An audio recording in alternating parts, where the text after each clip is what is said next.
சுடும் நிலவு சுடாத சூரியன் 25 காரில் மெளனமாக வந்த அகிலனை பார்த்து, அகில், என்ன அப்செட்டாக இருக்கே? எனக் கேட்டான் மித்ரன். ஈஸியா அந்த ஆளிட்டே இருந்து விஷயத்தை வாங்கியிருக்கலாம். நீயும் அந்த ஃபாரஸ்ட் ஆபிசரும் தேவையில்லாம ஒரு நாள் தள்ளி போட வைச்சிட்டீங்க என அலுப்புடன் சொன்னான். அவர்தான் நாளைக்கு வீட்டுக்கே வர்றேன் என்று சொன்னாரே. அப்பறம் என்ன? எனக் கேட்டான் மித்ரன். போடா, வாயில வர ஏதாவதை சொல்லியிரு போறேன். கையில் கிடைச்சதை விட்டுட்டு நாளைக்கு பிடிச்சிடலாம்னு சொல்றே. நாளைக்கு அவர் வரலேனா என்ன செய்யறது? நைட்டே போய் அவரோட ஆஸ்பத்திரியில் உடம்பு சரியில்லை என்று படுத்திக்கிட்டா என்ன செய்வே? என் கோபமாக கேட்டான் அகிலன்.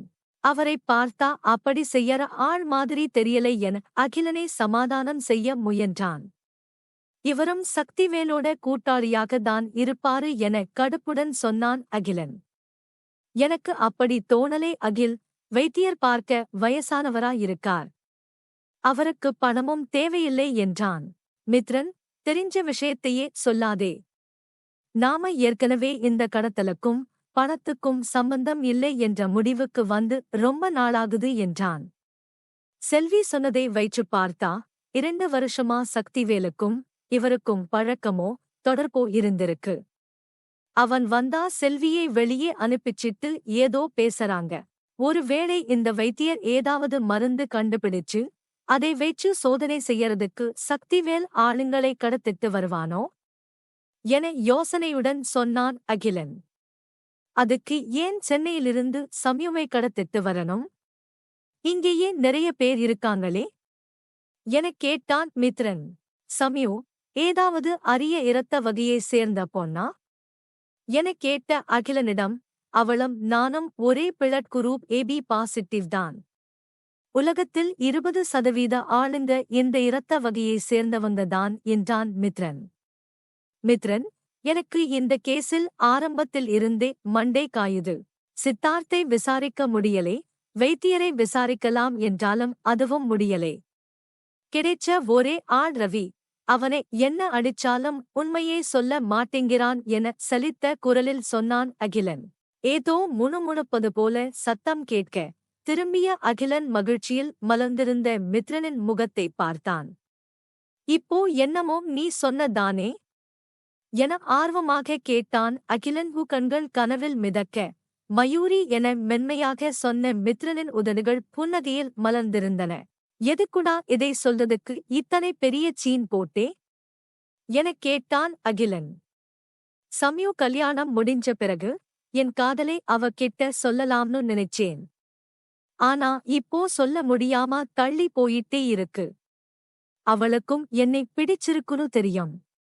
அதை அவ வாயால என்கிட்ட சொல்ற வரைக்கும் வெளியே தெரிய வேண்டாம்னு நினைச்சேன் என உணர்ச்சிகள் நிறைந்த குரலில் சொன்னான் மித்ரன். அவனது தோளை தட்டிய அகிலன், எனக்கு புரியுது மித்ரன். சீக்கிரமே நீ அவகிட்ட உன் காதலை சொல்லதான் போறே. நீ சொன்னவுடனே அவ சந்தோஷத்தோட சம்மதிக்க தான் போறா எனச் சொன்னான். எதுவும் சொல்லாமல் புன்னகைத்த மித்ரன் கண்களை மூடி யோசிக்கும்போது அவரது செல்போன் அடித்தது. அதை எடுத்துப் பார்த்துவிட்டு, ஹாய் சசி என்றான். ஹாய் மித்ரன், நீ எங்கே இருக்கே? நானும் அகிலும் டைகர் ரிசர்வ் பார்க்க வந்தோம். இப்போ வீட்டுக்கு திரும்பி போயிட்டிருக்கோம். சம்யு வீட்டில்தான் இருக்கா மித்ரன். நான் அவளுக்கு கால் செஞ்சேன். ஆனா அவ எடுக்கவே இல்லை. அவ தூங்கிட்டிருப்பா சசி. நான் போய் அவளை எழுப்பி உனக்கு திரும்ப கால் பண்ண சொல்றேன். வேண்டாம் மித்ரன். ஏன் சசி எனக் கேட்ட மித்ரனின் குரலில் கவலை படர்ந்தது. சில நாட்களாகவே சசியையும் சசியைப் பற்றிய பேச்சையும் சம்யுக்தா தவிர்ப்பதை அவன் உணராமல் இல்லை.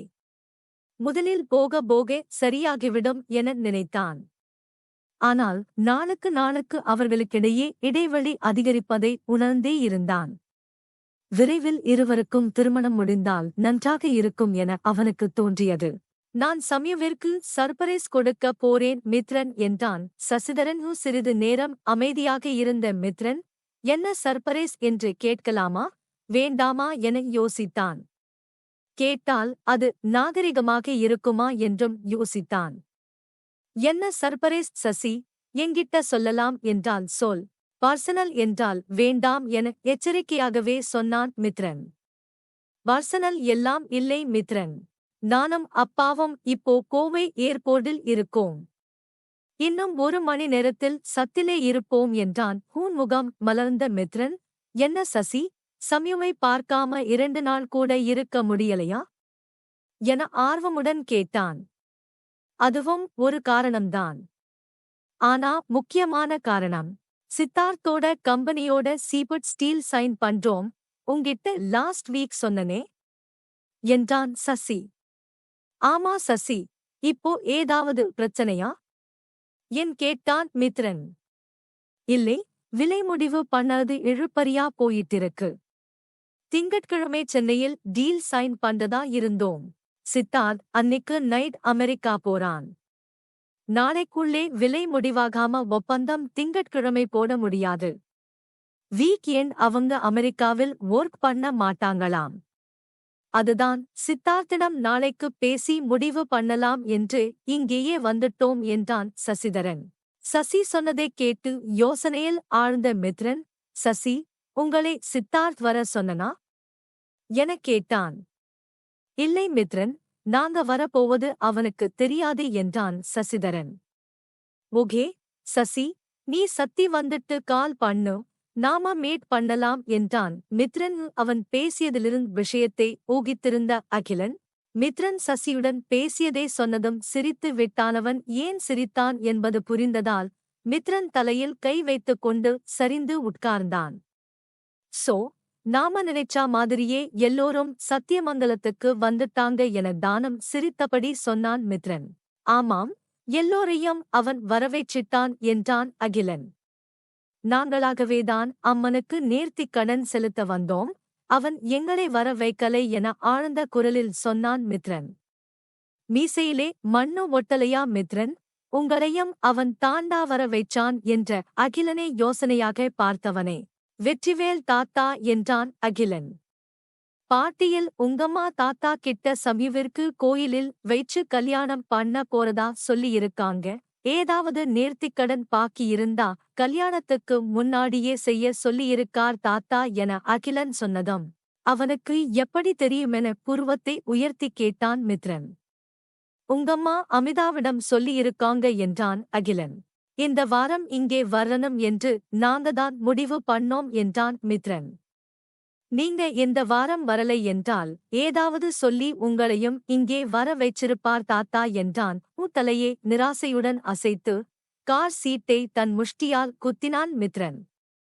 நம்மை வர வைச்சது சக்திவேலா, சித்தார்த்தா இல்லை தாத்தாவா எனக் கேட்டான் மித்ரன். எனக்கு தெரிஞ்சு கண்டிப்பா தாத்தாவா இருக்காது. சக்திவேலா, சித்தார்த்தா என்று நாளைக்கு தெரிஞ்சிடும் என அகிலன் சொன்னவுடன் பெருமூச்சு விட்டான் மித்ரன். இங்கே எல்லோரும் வந்துட்டோம். ரவிகுமார் மட்டும்தான் மிஸ்ஸிங். அவன் தினமும் பெசன்ட் நகர் போலீஸ் ஸ்டேஷனில் சைன் பண்ணணும். அவனால் வர முடியாது என்றான் மித்ரனோ. அதற்கு மேல் இருவருக்கும் எதையும் பேசத் தோன்றாமல் அமைதியாக வந்தனர். வெற்றிவேல் தாத்தாவின் வீட்டுக்கு வந்து சேரும்போது மாலை மணி 5 உள்ளே செல்லாமல் வாசல் வராண்டாவில் அமர்ந்தவர்களிடம் காப்பி வேண்டுமா எனக் கேட்டார் நாதன். சரி என்று மித்ரன் தலையசைக்க அகிலன் டீ வேண்டும் என்றான். 5 நிமிடத்தில் காப்பியுடன் வெங்காய் பஜ்ஜியும் வேலையாள் எடுத்து வர இருவரும் மெளனமாக சாப்பிட்டனர். போனில் எதையோ பார்த்து கொண்டிருந்த அகிலன் தனக்கு டீ எடுத்துக் கொண்டு வந்த ரவிகுமாரை வெறித்துப் பார்த்தான்.